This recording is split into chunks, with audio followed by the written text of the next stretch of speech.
Hello, welcome to the vid. I don't know how well this will do, or if anyone will even watch this, but if you do see this, leave a like and subscribe, or both sides of your pillow will be warm tonight. So this is my game that I made in Unity. I have plans to make it a Steam multiplayer game. Let me show you how I got here. So, back when I started out, I made this really crappy piece of code that makes it so that when you press one button, this little spaceship turns, and there's a little bit of force added. And when you press the other button, it turns the other way. And when you press both buttons, it goes straight out. This can make for some pretty interesting movement systems, especially with Unity's built-in 2D point effector system.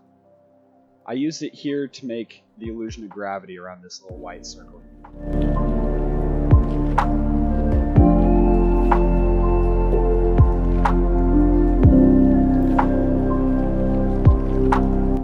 As you can also see, it's very easy to get flipped onto your head. Okay, so with a basic movement system put together, I wanted to make a final idea for this game. I made a couple attempts earlier on making a couple of different types of game modes, but I finally settled on an idea. I wanted to try multiplayer. So my idea was to make a game similar to the game Ultimate Chicken Horse, where you and your friends try to get through a level, but each time you finish the level, you get to add new obstacles in the way, and eventually it just gets to the point where the level gets super hard and it's almost impossible to complete. I think this would be very interesting with this kind of movement system, and I definitely think it'd be a lot of fun with things like gravity and like lasers and you hitting your friends, and I think it'd just be a good time. So with my concept ready, I made some art: the asteroid, the turret, the black hole, the 1x1, the 1x3, the laser wall, the 2x2, the laser, and of course the player that you've already seen before. My goals with these were to just basically get some placeholder art to work with.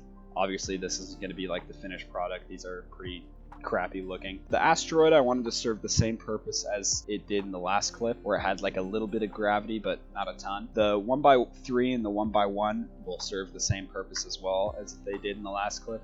They're kind of just like a static like object. The laser wall will turn on and off, and when the laser is on, it will kill the player. The turret will shoot the little lasers that you see right next to it every couple seconds. The black hole will have a lot of gravity, and it will kill the player if it gets too close. The 2x2 I don't know if I'm going to include, just because of the way that I made the placement system, so I'm thinking about just including a 3x3.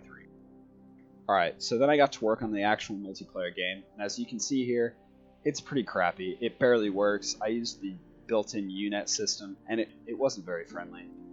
Eventually, I gave up on the UNet system, but it wasn't a complete loss, because right here you can see my code for the placement system, and that actually worked really well. Obviously I'll make some improvements and some particles to make it look better and all sorts of fancy things on the finished product, but for now that looks really good.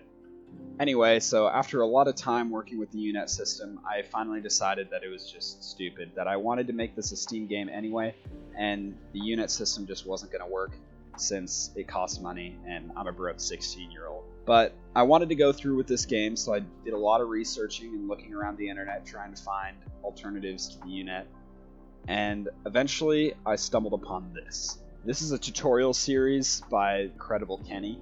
He made a really good series on using Steamworks and Godot. I watched the whole series and decided that this was the right direction for my game. After watching that, there was still a lot of stuff that I didn't quite know how to do yet. Since his was in Godot, I had to kind of figure some stuff out, especially the match list system, since he used more of an invite player system of joining.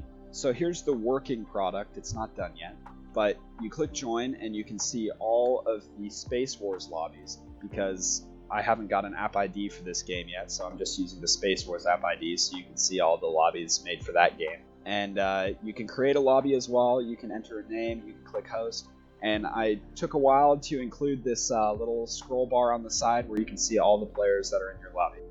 So that's where I am right now with this game. I want to work a lot more on it, and I want to eventually release it to Steam, which is part of the reason why I'm doing this devlog series, so I have a little bit more motivation to work on it and put out a video. I want to try to put videos out about every 2 weeks. I might do videos a little bit more often than that, but for now, that's what I got. So I hope you all enjoyed, and stay tuned for more. Thanks.